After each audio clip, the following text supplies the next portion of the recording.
स्वामी विवेकानंद जी के जीवन से जुड़ी प्रेरक कहानी एकाग्रता का रहस्य। एक बार स्वामी विवेकानंद जी और जर्मनी के संस्कृत भाषा के विद्वान प्रोफेसर पॉल डायसन साहब संस्कृत साहित्य पर चर्चा कर रहे थे कि तभी पॉल डायसन साहब को किसी काम से बाहर जाना पड़ा। वहीं पास में पड़ी एक किताब उठाकर स्वामी जी उसके पन्ने पलटने लगे। वह किताब कविताओं का संकलन था। स्वामी जी उसको पढ़ने में लीन हो गए। पॉल डायसन साहब अपना काम निपटाकर थोड़ी देर में वापस आ गए, लेकिन स्वामी जी किताब पढ़ने में इस कदर खोए थे कि पॉल डायसन साहब के लौट आने का उन्हें पता ही नहीं चला। पॉल डायसन साहब को लगता रहा कि स्वामी जी जानबूझकर उन्हें नज़रअंदाज कर रहे हैं। पूरी किताब पढ़ लेने के बाद जब स्वामी जी ने अपनी गर्दन ऊपर उठाई तो पॉल डायसन साहब को इंतज़ार करता पाया।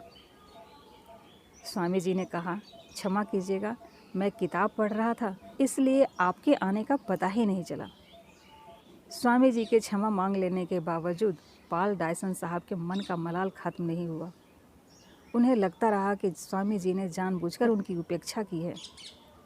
स्वामी जी पॉल डायसन साहब के मन का भाव जान गए। उन्हें दुख हुआ।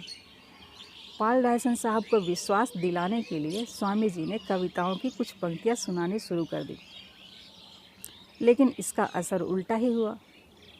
पॉल डायसन साहब ने कहा, लगता है ये किताब आपने पहले भी पढ़ी है।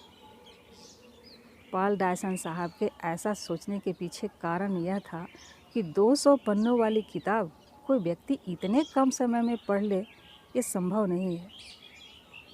किताब की सारी कविताएं आधे घंटे में याद कर लेना मुमकिन नहीं है। इस पर स्वामी जी ने कहा, मिस्टर डायसन, जीवन का सबसे महत्वपूर्ण रहस्य है एकाग्रता। एकाग्रता जितनी अधिक होगी, आपका समय उतना ही कम लगेगा और काम का परिणाम उतना ही ज़्यादा और अच्छा होगा।